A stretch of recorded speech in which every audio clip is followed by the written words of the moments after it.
हम लोग भारतीय वन के बुक से क्लास 10th का द्विघात समीकरण में कुछ क्वेश्चन देख रहे थे। पिछले क्लास में हम लोग जहाँ से ख़त्म किए थे उसी के आगे हम आज क्वेश्चन को देखने वाले हैं।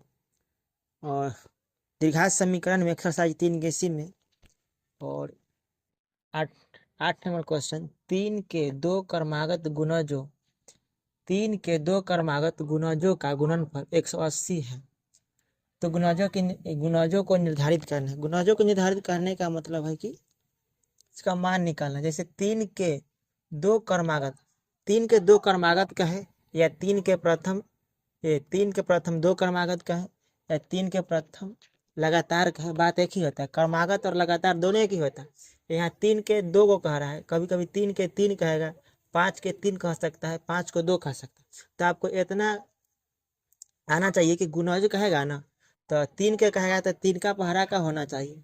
गुणज के मतलब कि 3 जो भी आंसर आएगा वो 3 का पहरा का होना चाहिए। अगर 5 का आता तो जो भी आंसर आता वो 5 के पहरा का होता। 6 का आता तो जो भी आंसर आता वो 6 के पहरा का होना चाहिए। तो 3 के प्रथम 2 गुणज ही मानना है और उनका गुणनफल कितना है, 180 है। तो गुणज को निर्धारित करना है। तो यहाँ पे आप लोग को मानना पड़ेगा, लिखना पड़ेगा कि माना कि 3 के दो क्रमागत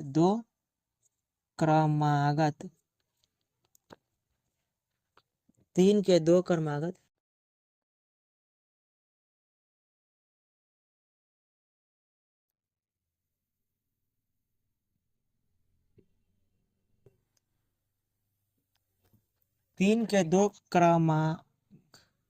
क्रमागत गुणज 3 के प्रथम 2 क्रमागत गुणज कहेगा तो हम लोग पहला लेंगे पहला x लेना है।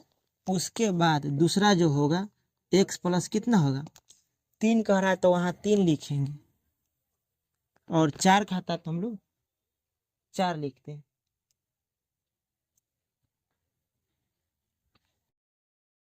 तीन कह रहा है तो x प्लस पहला तो 3 लिखना है और x प्लस 3। अगर 4 कहता, 4 के प्रथम 2 गुणज तो x लिखते, x प्लस 4 लिखते। अगर तीसरा कहता था 4 तो x प्लस 8 हो जाता है। इसी तरह का आगे बढ़ेगा। तो 2 क्रमागत गुणज इतना है। अब देखिए प्रश्न से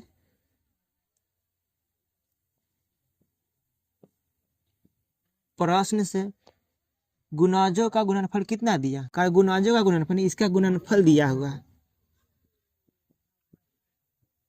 गुणनफल बराबर 180। अब गुना जो होगा तो अकेले नहीं ना होगा, 2 के साथ होगा। तो इसी का गुणनफल कह रहा है तो लिखेंगे x गुणनफल कह रहा है तो x प्लस 3 बराबर 180। इसको आप तोड़ दीजिए, आता ही है तोड़ना। तो x में x से गुना कि x स्क्वायर और प्लस 3x बराबर कितना है 180। अब देखिए x स्क्वायर और प्लस 3x प्लस में इधर लाइएगा तो माइनस, ये 0। अब यहाँ से आप लोग 2 तरीका से बना सकते हैं, पहला की गुणनखंड करके और दूसरा की द्विघात सूत्र लगा के। तो गुणनखंड हो रहा है तो कर दीजिए, नहीं होगा तो द्विघात सूत्र ही लगाना पड़ेगा।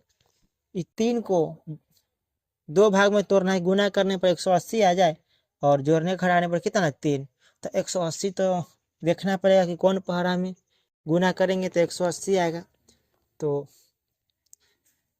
घटाने पर 3 आना चाहिए। तो हम लोग 15 में 12 से गुना करके देखते हैं, क्योंकि हम यह अनुमान लगाए कि 15 में से 12 घटेगा तो 3 बचेगा। तो 3 तो घटाने पर आ जाता है, गुना करने पर 180 आना चाहिए। तो गुना करते हैं, 15 दूना 30, 15 एकम 15 तो 180 आ रहा है। तो 15 और 12 तो प्लस में लाना है तो ज़्यादा वाला को प्लस में रखेंगे, कम वाला को माइनस में रखेंगे। तो एक्स स्क्वायर प्लस ज़्यादा वाला है 15x, कम वाला है माइनस 12x बराबर 180 बराबर 0। अब देखिए इसमें से हम x कॉमन लेंगे तो x 2 है तो 1 बचेगा। 15 के साथ x है तो x बाहर आ गया तो 15। अब इसमें तो x है नहीं तो x कॉमन नहीं होगा। 12 है तो 12 कॉमन कीजिए, x माइनस माइनस क्या हो जाएगा, ये वाला माइनस माइनस प्लस 12 से 180 में भाग दीजिए 15। गुणनखंड चेक करने का तरीका है कि दोनों घर वाला सेम है तो सही, नहीं है तो गलत। तो दोनों घर वाला सेम है तो घर में सेम को लेंगे, x प्लस 15 घर के बाहर से लीजिए तो x माइनस 12 बराबर 0। अब देखिए ये जीरो जो है दोनों के बराबर में जाता है, आप लोग शुरू से ही जानते हैं। तो एक्स प्लस 15 बराबर जीरो और एक्स माइनस 12 बराबर जीरो। तो यहाँ एक्स के मान जो होगा -15 और यहाँ एक्स के जो मान होगा वो प्लस में होगा। तो माइनस वाला को असंभव कह सकते हैं, ये मान्य नहीं होगा, असंभव। तो इसीलिए फाइनल क्या होगा 12। अब देखिए गुणज को निर्धारित करने के लिए कह रहा है, तो नाउ माने लिखेंगे। अब गुणज हम लोग कितना माने थे, गुणज माने थे एक्स और एक प्लस कितना था 3 था। एक्स की जगह पर रखेंगे 12, यहाँ भी रखेंगे 12 और 3, तो 12 और 3 कितना आ जाएगा 15। तो देखिए 12 में 15 से गुना करेंगे तो 180 आ जाएगा, और 12 में से